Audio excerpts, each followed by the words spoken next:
여러분 예수를 믿으면서 어떤 기적, 어떤 표적을 보고 싶습니까?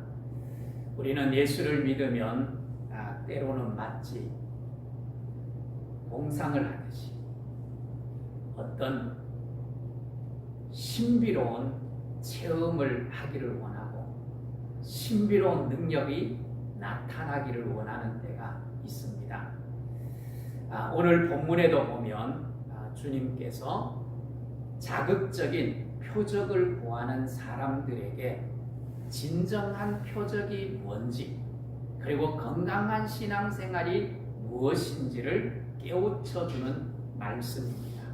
그래서 오늘 우리가 신앙생활을 하면서 내가 무엇을 추구하고 살아야 할 것인지, 어떻게 내가 신앙생활하는 것이 건강한 신앙생활인지를 생각하면서 살아가는 것, 그건 너무너무 중요한 것입니다.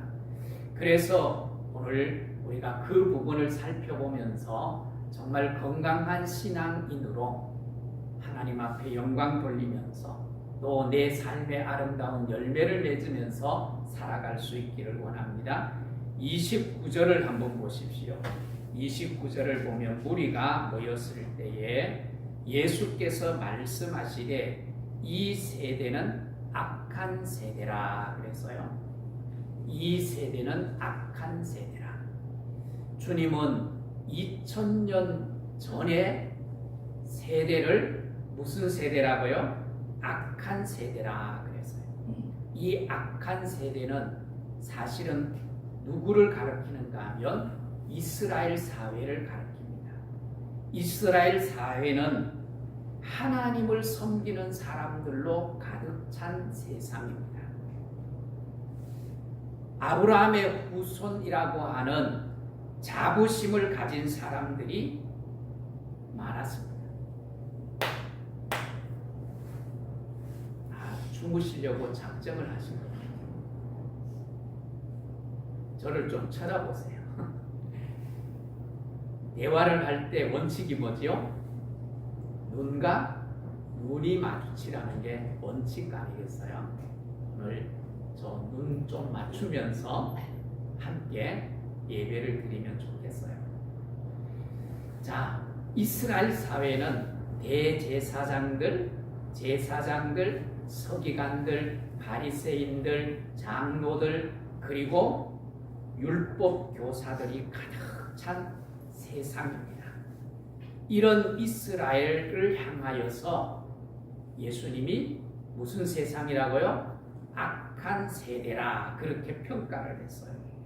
무엇이 그렇게 악했기에 그 세상을 악한 세대라고 했을까요?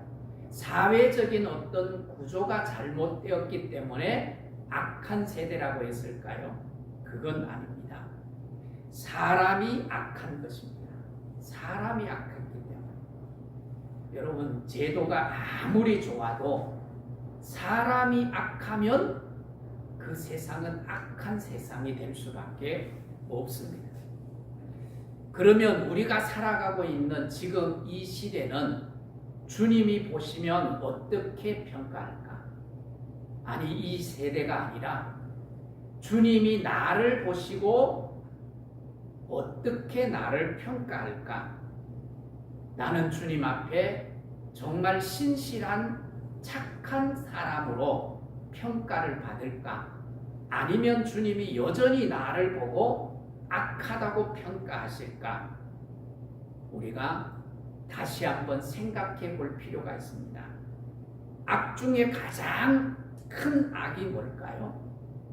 우리 믿음의 사람들에게 있어서 가장 큰 악은 무엇인가 하면 주님을 보고서도 주님을 믿지 않고 주님이 말씀하시는 직접적인 주님의 말씀을 듣고서도 깨닫지 못하는 것이 악 중에 악인 거예요. 왜? 주님을 알지 못하고 깨닫지 못하면 영원한 형벌을 면할 수 없기 때문에 그렇습니다. 그런데 당시의 사람들은 주님이 행하시는 놀라운 기적들을 보면서도 주님이 누구신지를 알았어요? 몰랐어요? 대부분 몰랐습니다. 영적으로 어두워져 있었기 때문에 주님이 보여주신 그 수많은 기적들, 이적들을 알아볼 수가 없었던 거예요. 왜? 분별력을 잃어버렸기 때문에 그렇습니다.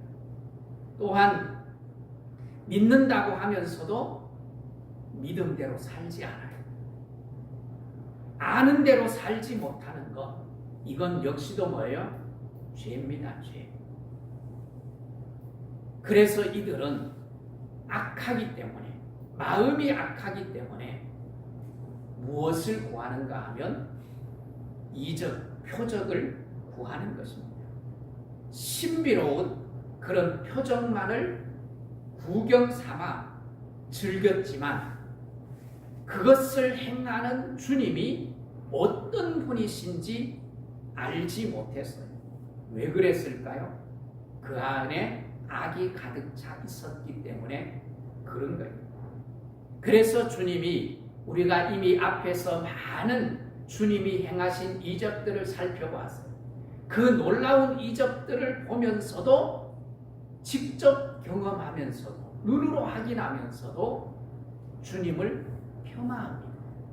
주님이 행하신 일들을 평가절하하고 주님이 누구신지를 알지 못하는 그 사람들을 향해서 주님이 뭐라고 말씀하세요? 악한 세대라, 그렇게 말씀하시는 거예요. 다시 말하면 하나님을 믿지만 믿는 자답게 살지 않는 세대가 악한 세대예요. 아는 대로 살지 않아요. 믿는 대로 살지 않아요. 내가 믿는 믿음을 배반하고 내가 아는 지식을 배반하는 그 행위 자체가 악하다는 것입니다. 주님은 사람들의 눈에 아주 신비롭게 보이는 표적들을 많이 행했어요. 그 표적들을 행하시는 주님이 누구신지를 알려고도 깨닫지도 못했습니다. 그러면서 뭐예요? 오로지 관심은 어디에 있는가 하면 주님이 행하시는 표적, 이적에 관심이 있어요. 그래서 뭐예요? 주님, 좀 더 자극적인 이적들을 우리에게 보여주세요. 그게 그들의 요구였던 것입니다. 그러니까 주님이 행하는 이적들을 그저 재미삼아, 구경삼아 살아갔던 거예요. 이것은 오늘날 이단에 미혹되는 이유 중에 하나예요. 새로운 것, 신비로운 것, 깜짝 놀랄 만한 자극적인 것들을 요구하는 사람. 그래서 교회에서 배우는 성경 말씀, 늘 듣던 말씀인데 새로운 말씀이 없을까? 그리고 새로운 말씀을 찾아가고 신비로운 것을 찾다가 결국은 뭐예요? 이단에 빠지는 경우가 얼마나 많은지 모릅니다.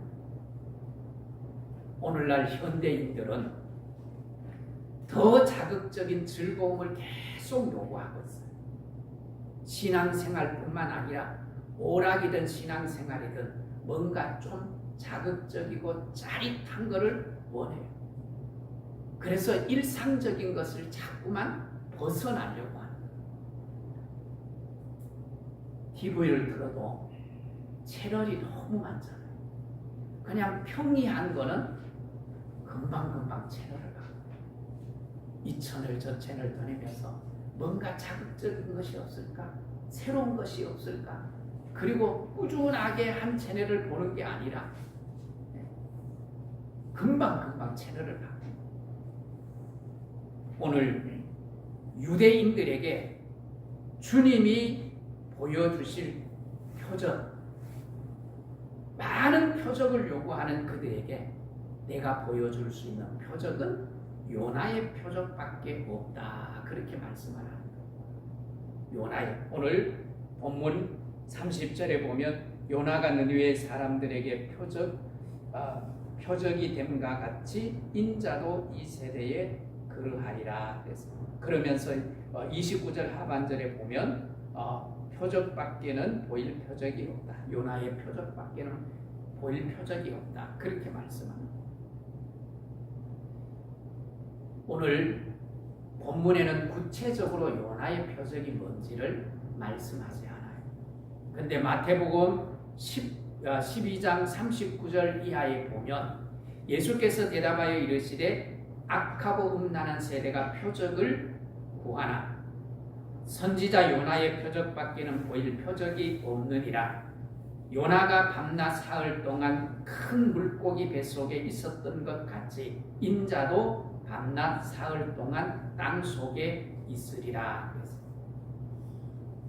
요나가 고기 뱃속에 사흘 동안 있었다. 나도 땅 속에 무덤 속에 사흘 동안 있게 될 것이다. 그러면서 요나의 표적을 말씀을 하고 있습니다. 왜 이 요나의 표적을 예수님이 가지고 와서 설명을 할까요? 그것은 요나가 어떤 사람인가? 요나는 자기 자아가 강한 사람, 자기 고집이 매우 강한 사람. 그래서 뭐예요? 하나님이 느니웨로 가라고 하는데 고집을 부리는 거예요. 하나님의 말씀에 순종하기는커녕 오히려 뭐예요? 다시스로 도망을 가는 거예요. 그래서 도망을 가는데 왜 도망을 가요? 하나님의 생각이 나의 생각과 달라요. 그래서 하나님의 생각에 내가 동의할 수가 없어. 그래서 도망가고 버티는 거예요. 그러다가 어떻게 해요? 결국은 바다 가운데 있는 물고기 뱃속에 던져지는 거예요. 그런 요나를 하나님이 살리셔서 다시 느니웨로 보냅니다. 그러면 요나가 변해야 되지 않겠어요? 변해야 되는데 그럼에도 불구하고 요나는 변하지 않는 거예요. 바뀌지 않는 거예요. 바뀌어야 할 사람인데 바뀌지 않아요. 느니웨에 가서 말씀을 전할 때 느니웨 백성들이 그리고 임금으로부터 시작해서 백성들, 짐승들까지 금식하며 회개하는 장면을 보고서도 요나는 변하지 않아요. 오히려 불평해요. 그러면서 사장받게 되지 않는 요나서지만 요나가 변했다는 이야기가 없이 끝나는 것이 요나서입니다. 바뀌어야 되는데 바뀌지 않는 거예요. 오늘 죽어도 안 바뀌는 것이 요나였어요. 느니웨에서 행하시는 하나님의 놀라운 일을 보고서 끝까지 변하지 않는 요나. 이 요나의 표적을 설명하신 예수님이 우리에게 무엇을 보여주시기 위해서 이것을 우리에게 소개할까요? 그것은 우리가 죽어야 변한다는 것, 죽어야 산다는 것. 내 고집, 내 편견, 내가 가지고 있는 삐뚤어진 꿈들, 허상들을 쫓아가는 잘못된 삶을 내가 죽일 때, 내가 내려놓을 때 정상적인 사고, 정상적인 이성을 가지고 믿음으로 살아갈 수 있다는 것. 이것을 우리에게 주님이 요구하시는 거예요. 내가 죽고 내가 다시 살아나야 바뀔 수 있다는 거예요. 내가 십자가에 못 박고 죽어야 다시 그리스도의 종으로 살아갈 수 있다는 거예요. 그러면서 예수님도 요나처럼 뭐예요? 밤낮 사흘 동안 무덤 속에 있을 것을 말씀을 하는, 예언적 말씀을 하는 것. 그러나 예수님은 무덤에 갇힌 것으로 끝나지 않아요. 부활하신다는 것을 말씀을 하는 거예요. 죽음을 통해서 뭐예요? 부활하십니다. 그래서 죽음을 통한 표적, 부활의 표적을 우리에게 보여주신 거예요. 주님이 보여주신 최고의 표적이 뭘까요? 그것은 다름 아닌 부활입니다. 부활. 이 표적은 전제가 있어요. 그게 뭐예요? 죽어야 된다. 죽어야만 부활이 있다는 거예요. 죽음 없이는 부활이 결코 있을 수 없다는 거예요. 그래서 십자가는 우리 주님께서 우리에게 보여주신 최고의 표적이에요. 최고의 표적. 하나님의 능력과 하나님의 사랑과 그 은혜를 십자가를 통해서 우리에게 표적으로 나타내 보여주신 거예요. 그 죽음을 통해서 살아나는, 부활하는 그 놀라운 신비를 우리에게 보여주신 거예요. 그러면서 오늘 주님은 이렇게 말씀합니다. 내가 솔로몬보다 더 큰 자다. 내가 요나보다 더 큰 자다. 그렇게 말씀하십니다. 솔로몬보다 지혜로운 자가 나다. 자, 오늘 본문을 한번 보십시오. 31절에 심판 때에 남방 여왕이 일어나 이 세대 사람들을 정죄하리니 이는 그가 솔로몬의 지혜로운 말을 들으려고 땅 끝에서 왔음이거니와 솔로몬보다 더 큰 이가 여기 있으며 그랬습니다. 솔로몬보다 지혜로운 내가 오지 않았냐? 솔로몬보다 지혜로운 큰 자가 여기 있지 않냐? 그것을 지금 말씀을 하는 거예요. 열왕기상 10장에 보면 솔로몬이 얼마나 지혜로웠는지 세상에 솔로몬의 지혜가 소문이 났어요. 그래서 남방, 저 아프리카 땅끝, 지금으로 말하면 땅끝, 그곳에서 스바 여왕이 선물을 준비해서 그 먼 길을 찾아와서 솔로몬의 지혜를 듣기를 원했어요. 그런데 솔로몬보다가 지혜가 특출한 게 아니에요.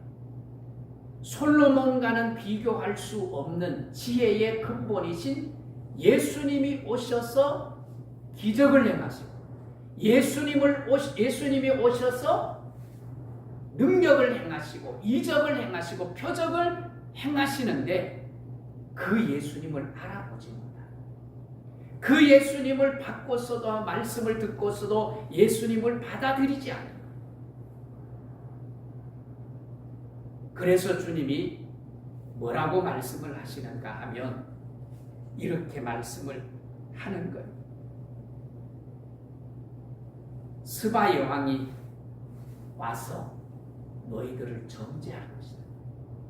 너희들을 심판할 것이다. 그리고 32절을 한번 보십시오.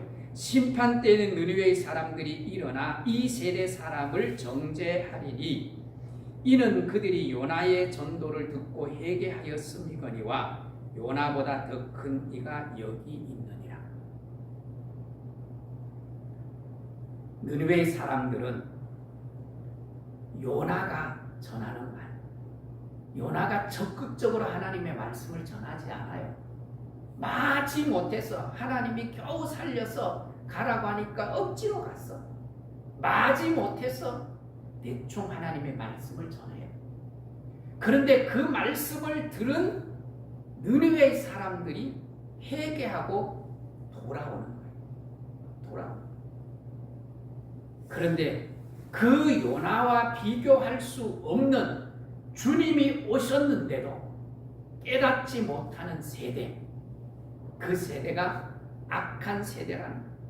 그래서 오늘 주님이 뭐라고 말합니까? 느니웨의 사람들이 일어나서 너희 악한 이 세대를 정죄할 날이 올 것이라는 거예요. 그래서 오늘 32절에 보면 심판 때에 느느웨의 사람들이 일어나 이 세대 사람들을 정죄하리. 심판할 거는 그것을 지금 말씀을 하시는 거예요. 여러분, 우리가 신앙생활하면서 이상한 것 추구하지 마십시오. 짜릿한 것, 극적인 것, 새로운 것, 그런 걸 추구하지 마시고 정말 진정한 표적이 뭔가? 진정한 표적은 주님이 이미 내게 주셨어요. 그게 뭘까요? 그것은 나에게 있어서 최고의 표적은 뭔가 하면 내가 주님을 믿고 있다는 것. 내가 주님을 알고 주님을 믿고 있다는 것이 최고의 표적입니다. 주님을 아무나 믿는 게 아니잖아요. 누구나 믿는 게 아니잖아요. 그렇게 전도하고 그렇게 말씀을 전해도 아무나 다 믿는 게 아니에요. 그런데 내가 그 주님을 믿고 영접하고 주님을 나의 구주로 고백하고 살아가는 내 삶이 표적인 거예요. 그리고 내 삶의 변화를 시도하는 게 그게 능력이에요. 여러분, 어제까지 웃지 못할 상황이 있어요. 지금도 여전히 그 상황이 전혀 바뀌지 않았는데 내가 변했어요. 그래서 그런 상황 속에서도 내가 웃고 절망할 상황이 변하지 않는 상황인데 소망을 가지는 그게 뭐예요? 표적입니다. 표적. 가장 큰 표적은 뭔가 하면 남의 표적을 구경하는 것이 표적이 아니라 내가 바뀌는, 내가 변하는, 그게 진정한 표적이고 가장 큰 표적인 겁니다. 오늘 우리는 어떤 삶을 추구하고 살아가고 있습니까? 앞에서도 말씀을 드린 것처럼 새로운 복음, 짜릿한 것, 극적인 것, 이런 것에 매달리지 말고 하나님을 바라보십시오.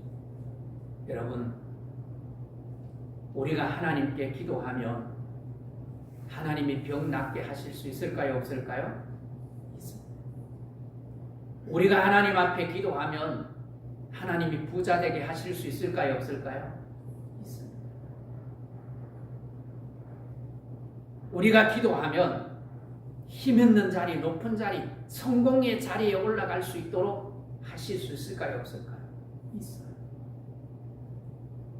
근데 우리 사회는 그런 것이 이제는 필요 없는 일반 은총 아래서도 충분히 가능한 세상 속에 살아가는, 아프면 병원에 가면 대부분 고칠 수 있어요. 지금은 의료 대란이라고 이거 어려움을 겪고 있기도 하지만 기도 안 하고 병원에 가서 고칠 병이 너무 많아요. 우리 어릴 때는 그런 게 없었어요. 병원도 약국을 찾아가도 20리를 우리는 20리를 가야 약국이 있었어요. 밤중에 어린아이가 아프면 할 수 있는 게 없었어요. 그래서 그 아이를 붙들고 기도하면 나았어요. 지금도 아프리카에 가면 그런 혜택을 입을 수 없는 사회이기 때문에 그런 기적들이 일어나요. 지금 우리 사회에서 열심히 일하면 3D 업종이라고 해서 일을 안 해서 그렇지 열심히 일하면 돈을 벌 수 있어요. 저보고 그럴 수 있겠죠. 구시대 생각을 하지 마십시오. 이럴 수도 있어요. 맞아요. 사회에 여러 상황이 바뀌었기 때문에 용이 나는 시대는 어려울 수 있어요. 그러나 어느 정도 살 수 있어요. 노력하면 성공의 자리에 올라갈 수 있는 길이 많이 열려 있어요. 물론 우리 청년들에게 그런 길이 열려있지 않다고 뭐 하소연하기도 하지만 그럼에도 불구하고 우리 사회는 그런 사회예요. 정말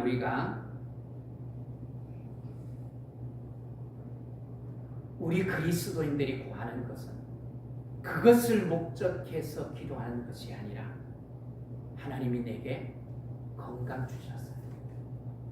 내게 돈을 주셨어요. 내게 높은 자리에 올라가는 성공의 자리에 앉게 하셨어요. 그럴 때 그것을 가지고 내가 어떻게 가치 있게 의미 있게 쓰느냐, 그게 진짜 그리스도인의 모습이에요.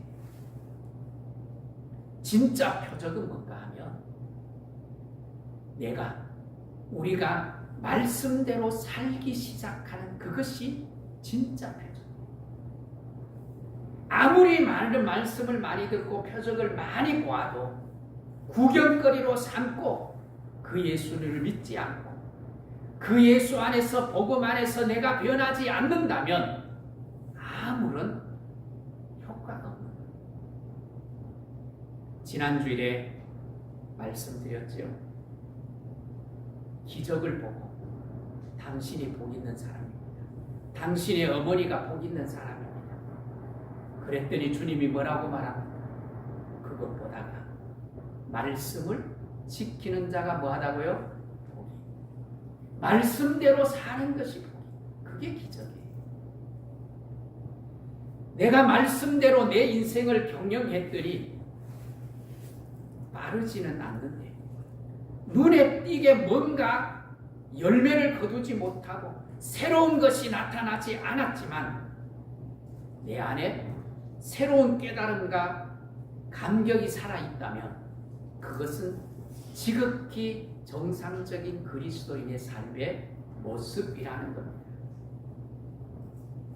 참된 표적이신 주님이 십자가의 죽으심으로 우리의 병든 이성과 우리의 허망한 꿈들이 진정한 꿈이 뭔지, 진정으로 그리스도인들이 바르게 건강하게 사는 것이 무엇인지를 오늘 본문에서 우리에게 교훈해 주고 있습니다.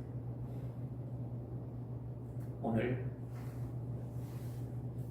이렇게 진짜 표적, 내가 예수 그리스도를 받아들이고 예수 그리스도의 말씀을 순종하고 그 말씀을 따라 내 인생을 경험하고 내 삶의 변화를 가져오는 삶, 그것이 진짜 표적을 이루는 삶이라는 것을 여러분 기억하십시오. 건강한 그리스도인으로 살아가십시오.